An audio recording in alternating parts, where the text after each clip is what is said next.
Welcome to sauce TV. నేను మీ అభిజిత్. ఒకప్పుడు cancer అంటే భయపడే రోజుల నుంచి ఇప్పుడు క్యాన్సర్కు అత్యాధునిక వైద్య సేవలు అందుబాటులోకి వచ్చే పరిస్థితి వరకు వచ్చినా కూడా ఈ రోజుకి కూడా చాలామందిలో క్యాన్సర్ అంటే భయపడే పరిస్థితే ఉంది.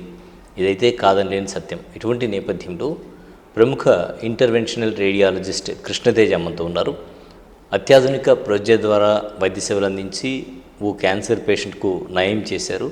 మరి ఆ ప్రొసీజర్ ఏ విధంగా సాగింది ఏంటి తెలుసుకుందాం. నమస్తే అండి. నమస్తే సార్, అత్యాధునిక ప్రొసీజర్ ద్వారా ఓ క్యాన్సర్ పేషెంట్కి నయం చేశారని విన్నాం. సో ఈ ప్రొసీజర్ అంతా ఎలా జరిగింది? ఈ ప్రొసీజర్ ఎలా అంటే అండి, మనం సిటీ ఆర్ అల్ట్రాసౌండ్ గైడెన్స్లో క్యాన్సర్ కణితి ఎక్కడుందో దాన్ని ఫస్ట్ ఆఫ్ ఆల్ మనం ఐడెంటిఫై చేస్తాం. ఐడెంటిఫై చేసిన తర్వాత లోకల్ ఎనస్థీషియా ఇచ్చి పేషెంట్ని ఒక ఎలక్ట్రోడ్ ఉంటుంది. మైక్రోవేవ్ అబ్లేషన్ ప్రొసీజర్లో మనం మెయిన్గా కావాల్సిన ఎలక్ట్రోడ్ అనమాట.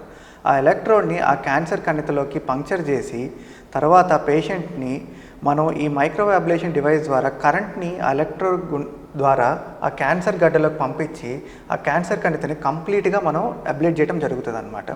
సో ఈ ప్రొసీజర్ ఎంటైర్లీ మనకి ఎటువంటి కాంప్లికేషన్స్ లేకుండా అది అడ్జసెంట్ స్ట్రక్చర్స్తో అంటే లంగ్తో కానీ కిడ్నీతో కానీ అడ్జసెంట్ వెజల్స్తో దగ్గరగున్నా కూడా అడ్వాన్స్డ్ మెషిన్స్ వాడి ఈ ప్రొసీజర్ని సక్సెస్ఫుల్గా కంప్లీట్ చేయడం జరిగింది. ఈ ప్రొసీజర్కి ఎటువంటి కోత కుట్లు లాంగ్ స్టాండింగ్ హాస్పిటల్ అడ్మిషన్స్ ఏం అవసరం ఉండదండి. రైట్ సార్, ఈ పేషెంట్ వచ్చినప్పుడు పేషెంట్ కండిషన్ ఏంటి, తర్వాత ప్రొసీజర్ అయితే మీరు చేశారు కాబట్టి సో వచ్చినప్పుడు పేషెంట్ కండిషన్ ఏంటి? ఈ పేషెంట్ మన దగ్గరికి వచ్చినప్పుడు లివర్ క్యాన్సర్ అంటే హై స్టేజ్ లివర్ క్యాన్సర్లో ఉన్నాడనమాట. సో అతనికి ఏజ్ ఒకటి అంటే 85 years plus already heart diseases ఉంది, ప్లస్ లంగ్ డిసీజెస్ కూడా ఉన్నాయి. సో అందుకని ఆ పేషెంట్కి సర్జరీ తీసుకోవటానికి ఏ సర్జను సహకరించలేదు. సో వాళ్ళు మన దగ్గరకు వచ్చినప్పుడు మనకి ఈ క్యాన్సర్ గడ్డని ఎట్లయినా సరే మీరు మాకు న్యాయం చేయండి అని చెప్పే కండిషన్తో వచ్చిన్నారు. వాళ్ళకి వేరే ఆప్షన్స్ ఇంటర్వెన్షన్ రేడియోలో మనకి మైక్రో అబ్లేషన్ కాకుండా వేరే ఆప్షన్స్ కూడా ఉన్నాయి. కానీ ఆ ఆప్షన్స్కి కూడా వాళ్ళు ఎటువంటి చిన్నపాటి సర్జరీస్ కూడా మాకు లేకుండా కావాలి అని చెప్పి అడగటం జరిగింది. సో వాళ్ళకి మనం ఎటువంటి కోత కుట్లు లేకుండా ఈ మైక్రో అబ్లేషన్ ప్రొసీజర్ ద్వారా మనం ఆ క్యాన్సర్ గడ్డని కంప్లీట్గా అబ్లేట్ చేసి పంపించడం జరిగింది. పోస్ట్ ప్రొసీజర్ పేషెంట్ చాలా కంఫర్టబుల్గా హెల్తీగానే ఉన్నారు. డాక్టర్ కృష్ణతేజ గారు, ఈ లివర్ క్యాన్సర్ అని అన్నారు కదా, అసలు ఎందుకు వస్తుంది, కారణం ఏంటి? ఈ లివర్ క్యాన్సర్కి చాలా కారణాలు ఉంటాయండి. ఒకటి మనం అంటే రెగ్యులర్గా ఆల్కహాల్ తీసుకోవటం వల్ల, లేదంటే ఎఫ్లోటాక్సిన్స్ ఎక్కువ అవటం వల్ల, జెనెటిక్గా హెపటైటిస్ వైరసెస్ వల్ల, మల్టిపుల్ ఫ్యాక్టర్స్ వల్ల మనకి ఈ లివర్ క్యాన్సర్ రావడం అనేది జరుగుతూ ఉంటుందండి. సో ఈ రేడియాలజీ ట్రీట్మెంట్ అంటున్నారు కదా, దీనివల్ల ఏమైనా ఇబ్బందులు ఉండేటువంటి అవకాశం ఉందా? ఒకసారి ఇప్పుడు ట్రీట్మెంట్ మీరు ఇచ్చారు, తగ్గిపోతుందా పూర్తిగా, మళ్ళీ రావాల్సి ఉంటుందా? ప్రొసీజర్ భవిష్యత్తు ప్రొసీజర్ ఎలా ఉంటుంది? ఈ ఇంటర్వెన్షన్ రేడియాలజీ ద్వారా మనం చేసే ప్రొసీజర్స్ అన్ని మినిమల్లీ ఇన్వేజివ్ ప్రొసీజర్స్ అండి. మేజర్ ఆఫ్ ది ప్రొసీజర్స్కి ఎటువంటి ఎనస్థీషియా కూడా రిక్వైర్మెంట్ ఉండదు. కొన్ని ప్రొసీజర్స్కి మాత్రం మనం ఎనస్థీషియా సపోర్ట్ తీసుకుంటాం. ఆ ఇమేజింగ్ గైడెన్స్ ద్వారా మనం ఆ గడ్డల్ని కానీ క్యాన్సర్ గడ్డల్ని మనం నీట్గా ఐడెంటిఫై చేసి త్రూఅవుట్ ద ప్రొసీజర్స్లో మనం ఐదర్ మైక్రో అబ్లేషన్ ద్వారా మనం రేడియేషన్ని, లేదు అంటే మనం డ్రగ్ డెలివరీ సిస్టమ్స్ ద్వారా డ్రగ్స్ని అందులో యాంటీ క్యాన్సర్ డ్రగ్స్ని ఇస్తూ ఆ గడ్డల్ని మనం కంప్లీట్గా తగ్గించడం జరుగుతుంది. మనం రిపీటెడ్ స్కాన్స్ అంటే ఒక 3 నెలల తర్వాత మళ్ళీ ఒకసారి స్కాన్ చూసి అది ఎంతవరకు తగ్గింది ఏంటో దాన్ని మనం అసెస్ చేసుకొని అప్పుడు కూడా కావాలంటే ఒక షార్ట్ థెరపీలో మళ్ళీ మనం అబ్లేట్ చేసి ఇంకా ఫర్దర్గా తగ్గించడం జరుగుతుందండి. రైట్. డాక్టర్ కృష్ణతేజ గారు, ఈ రేడియాలజీ ట్రీట్మెంట్ ఏదైతే మీరు చెప్తూ ఉన్నారో ఇది ఓన్లీ క్యాన్సర్కైనా ఇతర వైద్య సేవలు కూడా ఉపయోగించే అవకాశం ఉందా? ఈ పద్ధతుల ద్వారా ఇంటర్వెన్షన్ రేడియాలజీ ద్వారా మన క్యాన్సర్ ఒకటే కాదు, non cancerous conditions, pain managements, ఇలా మల్టిపుల్ డిసీజెస్ని కూడా మనం ఈ ఇంటర్వెన్షన్ రేడియాలజీ ద్వారా మనం తగ్గించడం జరుగుతుంది. ఇంటర్వెన్షన్ రేడియాలజీ ద్వారా డిపార్ట్మెంట్ ద్వారా మనం థైరాయిడ్లో గడ్డల్ని, బ్రెస్ట్లో గడ్డల్ని, ప్రోస్టేట్లో గడ్డల్ని, బోన్స్లో ఉండే గడ్డల్ని, తర్వాత మనకి లంగ్స్లో ఉండే గడ్డలు అంటే ఊపిరితిత్తుల్లో ఉండే గడ్డల్ని, కిడ్నీలో ఉండే గడ్డల్ని కూడా మనం కంప్లీట్గా తీయటం జరుగుతుందండి. మైక్రో అబ్లేషన్స్ ద్వారా కాకుండా మనకి క్రయో అబ్లేషన్స్ అని చెప్పి వేరే అత్యాధునిక మెషిన్ ద్వారా కూడా ఈ గడ్డల్ని మొత్తాన్ని మనం స్ట్రింగ్ చేయడం జరుగుతుందండి.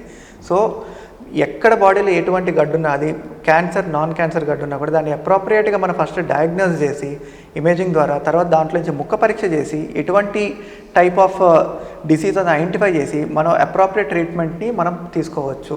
ఎటువంటి కోతలు, ఎనస్థీషియా, ఎక్కువ రోజులు హాస్పిటల్లో ఉండాల్సిన పని అవసరం ఏమీ ఉండదండి. మనం పేషెంట్ వచ్చి మొత్తం ఈ స్క్రీనింగ్లో మనం అప్రోప్రియేట్ ట్రీట్మెంట్ని మనం తీసుకొని same day or next day discharge అయ్యి ఇంటికి వెళ్ళొచ్చు.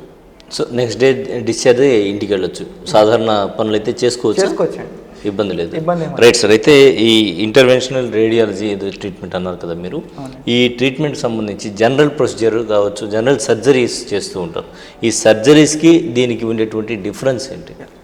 మనకి జనరల్గా సర్జరీ అనగానే పేషెంట్ వచ్చి బ్లడ్ టెస్ట్లు అన్నీ చేయించుకొని ఎనస్థీషియా ఫిట్నెస్ తీసుకొని సర్జరీ రోజున ఎనస్థీషియా ద్వారా పేషెంట్కి కోసి కుట్లు వేసి తర్వాత హాస్పిటల్లో ఒక కుట్లు తీసేంత వరకు ఉంచి ఒక 7 రోజులు 8 రోజుల వరకు మొత్తం హాస్పిటల్లో ఉండాల్సి ఉంటుందండి. సో ఆ ఎనస్థీషియా చేయడం ద్వారా ఖచ్చితంగా కొన్నిసార్లు ఎనస్థీషియా రిలేటెడ్ కాంప్లికేషన్స్ ఉంటాయి, ఆ సర్జరీ ద్వారా సర్జరీ రిలేటెడ్ కాంప్లికేషన్స్ ఉంటాయి. అండ్ పోస్ట్ సర్జరీ కూడా వీళ్ళకి కొన్నిసార్లు ఆ కుట్లు కోతలు అన్నీ ఉండటం వల్ల వాళ్ళ పనులు కూడా వాళ్ళు చేసుకోవడానికి కొన్నిసార్లు అడ్డంకులు ఉంటాయి. కానీ ఇంటర్వెన్షన్ రేడియాలజీ ద్వారా మనకి ఎటువంటి కుట్లు కోతలు ఎనస్థీషియా లేకుండా చిన్న మన ఐవి క్యాన్లో పెట్టే అంత చిన్నపాటి హోల్ ద్వారా మనం కెథెటర్స్ని కానీ ఈ ఎలక్ట్రోడ్స్ని కానీ పంపించి ఆ డిసీజ్ని ఐడెంటిఫై చేసి కంప్లీట్గా దాన్ని మనం సాల్వ్ చేసి same day or next day పేషెంట్ని డిశ్చార్జ్ చేయడం జరుగుతుందండి. అంటే ఈ ప్రొసీజర్ ఎంత సమయం పడుతుంది సార్? ఈ ప్రొసీజర్ అనేది మ్యాక్సిమం ఒక ½ అవర్ టు 1 అవర్ లోపే కంప్లీట్ అయిపోతుందండి. సో డాక్టర్ గారు, జనరల్గా చాలామంది అంటే షుగర్ పేషెంట్స్ భయపడుతూ ఉంటారు సర్జరీస్కి, కోత జరుగుతుందని. అలాగే బీపీ ఉండేవాళ్ళు కావచ్చు, హార్ట్ డిసీజెస్ ఉండేవాళ్ళు కావచ్చు, ఇటువంటి వాళ్ళకి మరి ఇది సూటబుల్ ప్రొసీజర్ అనుకోవచ్చా? 100% అండి.